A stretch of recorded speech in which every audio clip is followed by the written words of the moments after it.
Hello, I'm Dean Karstens, and this is Dean's N-Scale Trains.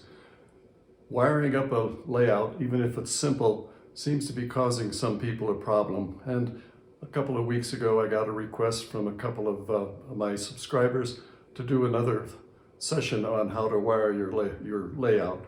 So I'm going to base it on my Scenic Ridge layout here. And I'm going to show you not only where to put the wires, but also how to solder them to your rails. So stand by if you'd like to figure out how to do that.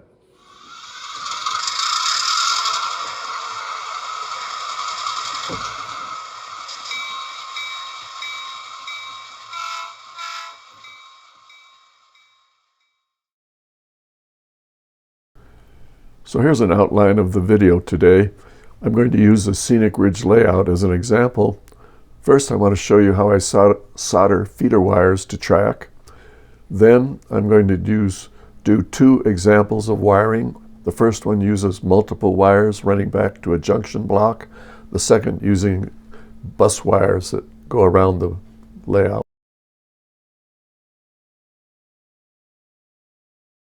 So here's a track diagram of the Scenic Ridge Railroad. For this, I used Atlas track planning software, which happens to be the same thing as Simple Computer-Aided Railroad Modeler, or SCARM, which you can get from the internet. You can download either of these and use them for simple track drawings.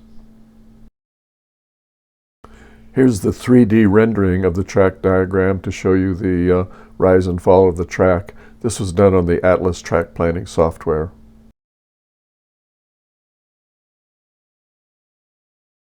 So let's jump right in and I'll show you how I soldered feeder wires to the track.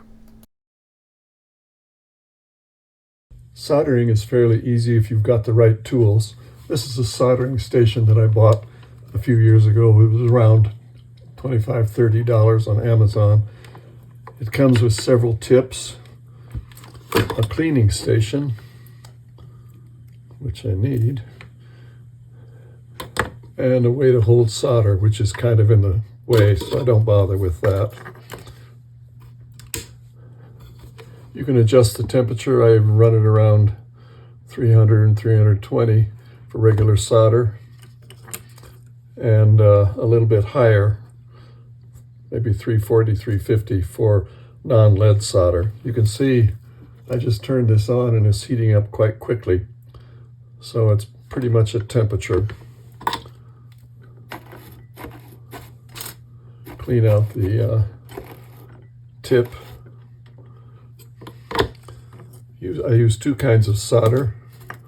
This is rosin core from Radio Shack. Had it for quite a while. And this is rosin core lead. This is rosin core lead free, which is what they recommend these days to get away from landfilling lead. Before you start, it's a good idea to tin your point. That is, just melt some clean solder on there. The rosin helps clean up all the oxide and everything. The nice tool is this tool. It cuts and it strips wires easily. This is 22 gauge wire.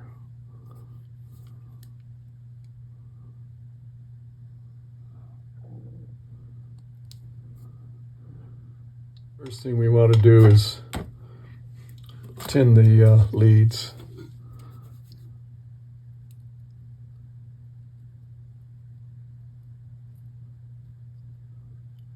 Which just means put a little bit of solder on this. By the way, is the wire I prefer, which is solid core, 18 gauge solid core. Solid doesn't want to strip.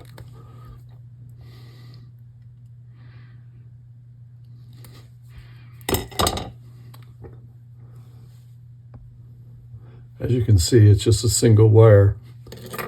These are multiple wires. You can use either kind. although this forms twisted pairs more readily. Okay, so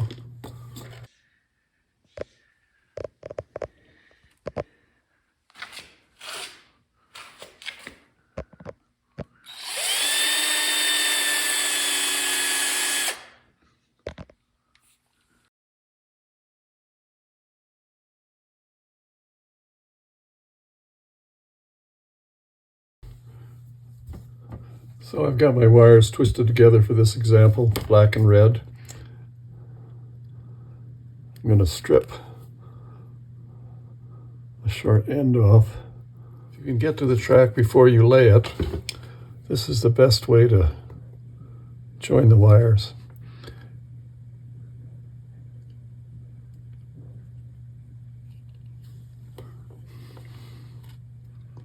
Join the wires to the track.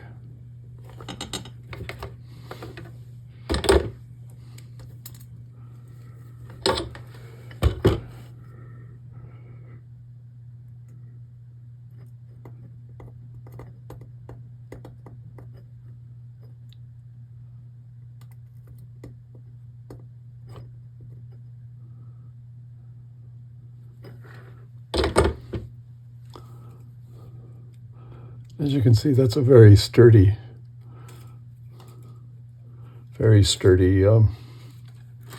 joint.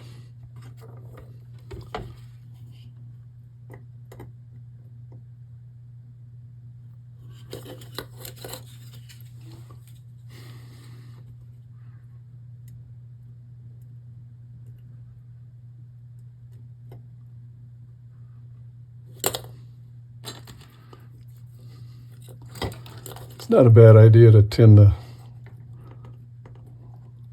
lead wire.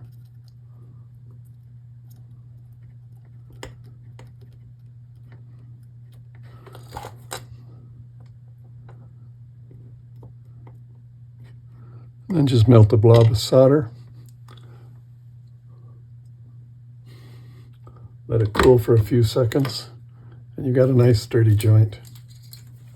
Slip that on.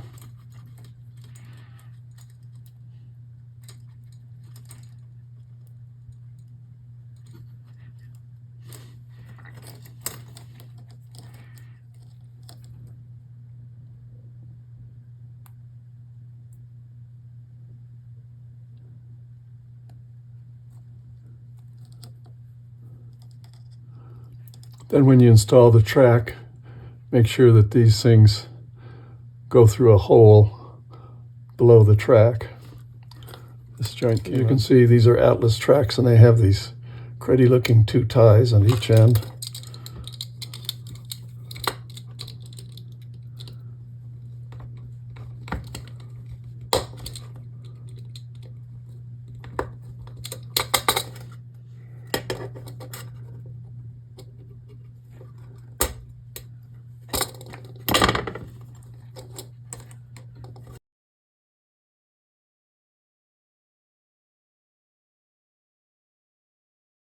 Now, if you've already laid your track and you can't get to these joints from below, this is what you do. Strip the wire a little more.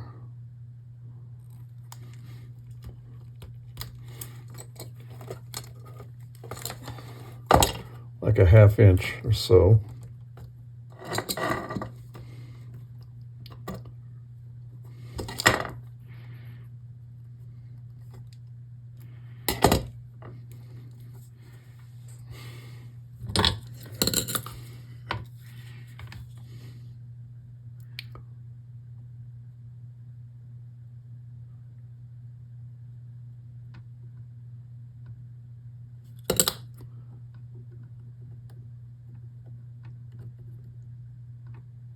And use as little solder as possible.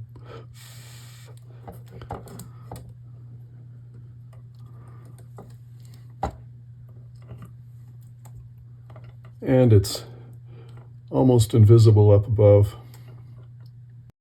So here we are back to the track plan. I've drawn arrows, one side red and one side black, to differentiate the two rails. I'm going to call one of the rails red and the other one black.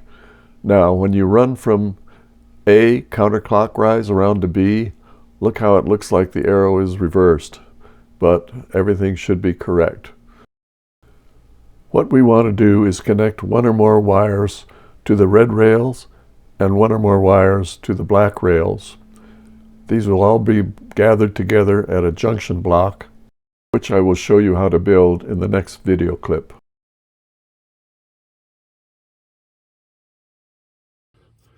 This is a junction block that I made from a scrap of wood, 2 number 8 bolts, 4 washers, and 4 nuts. As you can see, the wires are held between the 2 washers, and the nuts hold everything together. In this way, you can connect as many wires as you want to. Before you start wiring up the system, make sure your track is clean. If you don't have a good cleaning system, check out my reference in the notes where I talked about this previously. Anyway, what we're going to do now is hook up 2 wires, a red wire to the red rail and back to the junction block, a black wire to the black rail and back to the junction box, and thence to the power supply. At this point, put an engine on the track at point A, turn on the power supply, and see if it goes all the way around. All the rails are theoretically connected together unless you put in insulation blocks, but they should be connected all together. And if your rail joiners were nice and tight, the train should run around without any problem everywhere, including in the sidings and the passing lane. So check it out. If it stops at a particular point, we'll go to the next clip.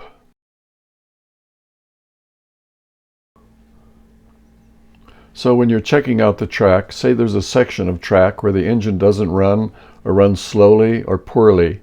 Say that happens at section B or at the location B indicated on my drawing here. All you have to do is run a couple of wires, a couple of feeder wires, a black one and a red one, back to the junction, and that should fix that section.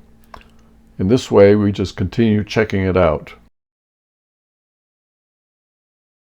You can then continue adding wire pairs, red and black twisted pairs, to any section that doesn't work. Here I've added it to section C.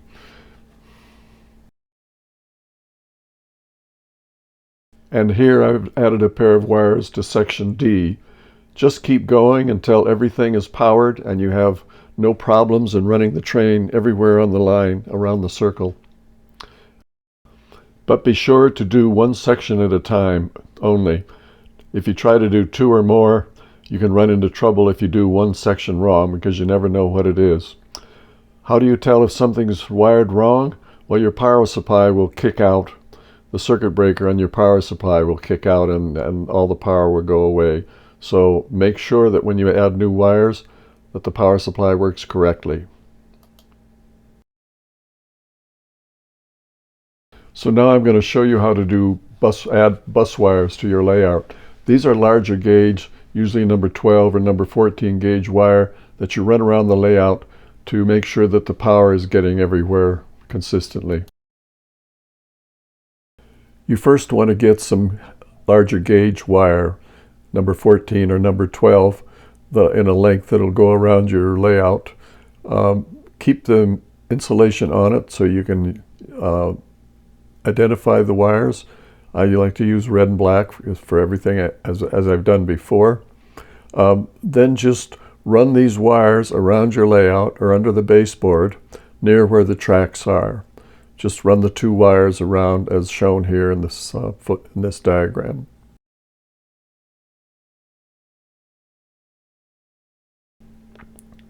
Then just run short lengths of number 18 gauge from the tracks to the bus wires. So for each track, you'll have one going to the black bus wire, one going to the red bus wire, as shown in this diagram here. To attach it, just strip away a ½ inch or so of the insulation where you want to put it, and wrap the wire around it and solder it.